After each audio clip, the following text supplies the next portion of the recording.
Hey everybody, and welcome back to Blu-ray Hunter Reviews. I'm your host, Jonathan Moody, and we're going to be talking about Arrow films this month. I just released the one I did a while back, actually, for Gas, Food, and Lodging. Now it is talking about a little movie called The Man of a Thousand Faces. This is the story of Lon Chaney, not Lon Chaney Jr., but his father, Lon Chaney, who, by the way, I did not know this. I always thought Lon Chaney Jr. was Lon Chaney Jr. I thought that that was his name. I see that all the time on IMDb. It never said his actual real name. His real name's Creighton, and he had changed it stage-wise because in this movie it says that he was sort of told he had to change it so that he could follow in his father's legacy and everything and whatnot. But it was such an interesting movie. I didn't know anything about Lon Chaney. I didn't look into his life before this, so I didn't know. I thought he oh, I mean, I didn't know he had a terrible, like, sort of had a terrible relationship with his wife, who she was just a mess. But a lot of this was true and a lot of it was not true. The stuff that was not true, especially the stuff like his wife's melodramaticness when she found out like his parents were sort of, they I think they kept calling it dumb, but like they were sort of mute and I think they're deaf, maybe. I don't know. They did everything through sign language. So maybe they weren't deaf, but they were definitely mute. They couldn't say anything. And it made his life way more difficult as a child, and whatnot. But he accepted his family. He loved his family. He stuck up for his family, fought for his family, and and that was wonderful. And then they were afraid that, I guess, because yeah, I guess it was deaf because they were afraid that their child might be like that. So there was this terrible scene. I'm just gonna spoil it. I don't care if you haven't seen it. You haven't seen it, but right now, go to Arrow Select and go buy the freaking movie. Go on eBay or wherever you have to buy it. Just go and buy it because it's really well done. But there's a scene where they didn't there was like a knock on the door and it woke up the wife, but it didn't wake up the baby. And so she thought maybe the baby had become deaf like them. And so he like yelled and said something like really loud and woke up the baby. And the baby heard him and everything and woke him up and he cried. And they were just happy to see that the baby was sort of normal, I guess, or whatever, which I think is so fucked up. Um, so that was that. And then you see his life. He got into movies when he divorced his wife, and his wife had kind of taken off, and he thought he was going to just be able to have the baby, but because he didn't have a good home life, he was fired from being a theater actor. He didn't have like a steady home life, so the court took the baby, and so he had to until he could prove that he had a good home life. So he had to start working, and he became went to Los Angeles to become an actor there doing background work. And he kind of worked his way up and worked his way up and worked his way up and eventually became, a bigger time actor. But how he would do it was he was a man of a thousand faces. He would do makeup and he would look like something completely different than what he is. And then they would cast him, but not a lot of people knew at first that it was him.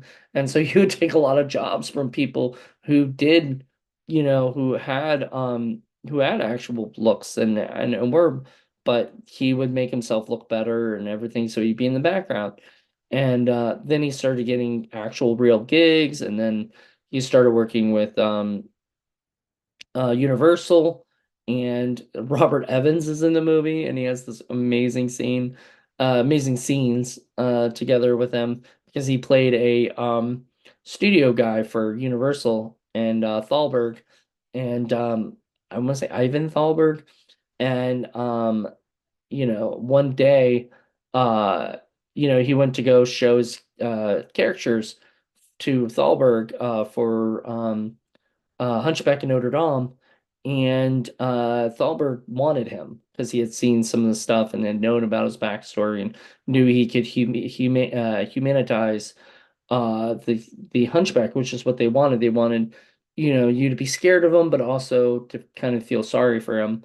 And Lon Chaney did a lot with that. And he comes in, he sees this man talking to the secretary, and he said, I'd like to, I'm here to see Thalberg, and they said, oh, just go right inside. He'll be with you in a minute. And then it was him. It was Robert Evans, and he puts his jacket on. And he's like, "Hello, how are you doing?" And it's just a wonderful scene. Robert Evans. This was like before he became like the head of the studio for Paramount. I think released up there. I don't know if he was head of the studio or if he was a just a big time producer, but I think he was a part of the studio. He got to pick things and stuff, and for Paramount, and uh he had to start somewhere, and he started as an actor, and he did a fantastic job, like, but it was sort of foreshadowing of what he was later going to become for another company, which I think is really funny in a way.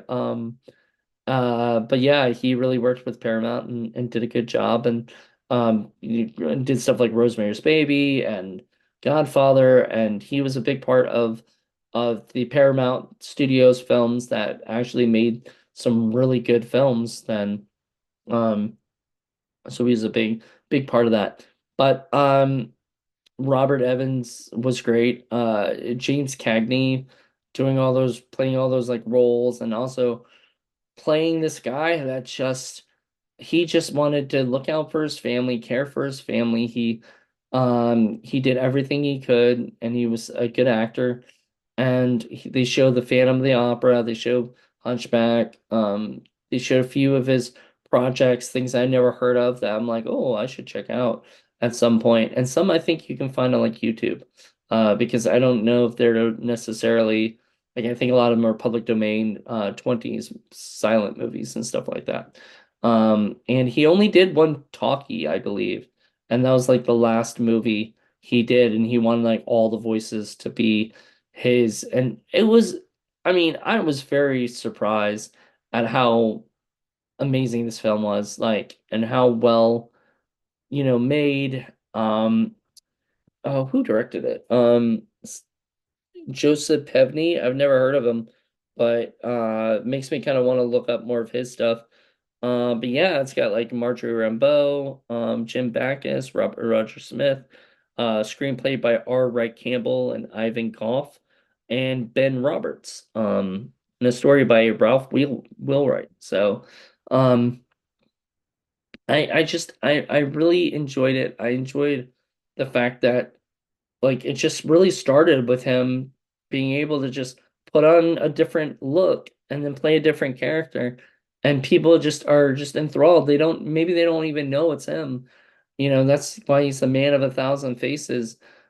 His son, Lon Chaney Jr., is probably one of my favorite old-timey actors, because I love the Wolfman. And if it weren't for his father being in that business and everything, and then him kind of stepping up and continuing the legacy. Also, there's Ron Chaney Jr., who is I think maybe it's just Ron Chaney. I don't know if he's Ron Chaney Jr., but Ron Chaney, who is part of that family too, and he was doing amazing stuff too. And so I love that the Chaney family continue to make fun movies, and to continue to do this, and I would love to see, more movies like this where it's about the film industry, but told as a biopic for like an actor or so. Those are sort of my favorites. I mean, I've said in another thing, like, I love Ed Wood a lot. It's one of my favorite movies of all time. So when I watch movies like this, in black and white and everything like that, and set in a time period, because this was made in 1950, was it 1950? 1940, nope, 1957. and it was renewed in 1985, but 1957 film, about a guy who I think was an interesting person to watch and to have his life, be told. And then you get to see Lon Chaney Jr. grow up a little bit, and you get to see him throughout the years. And so it's almost like you get a double whammy with the two actors. And you sort of feel bad for Lon Chaney Jr. because he never really got to, for a long time of his life, he thought his mother was dead. And it was just because he was trying to keep his mother, his real mother away from him, because she was such a disappointment to him and whatnot. But it really was the wrong move, You shouldn't let that happen. Especially when they get to be like older. They should definitely be told like, okay, I was wrong. I mean, I should have told you this earlier, but I'd like to introduce you to your mom. I don't know what I would have done in these kind of situations and stuff, especially if my wife just left, just disappeared and stuff without a trace and whatnot. I would be like, I'm all right, I'm done. So I get it. Like, Lon Chaney did what he could, and he really loved his family, and he wanted his son and his new wife, who was really there for him when his other wife wasn't. And so there was a lot of things in this movie that I just thought was just really well done.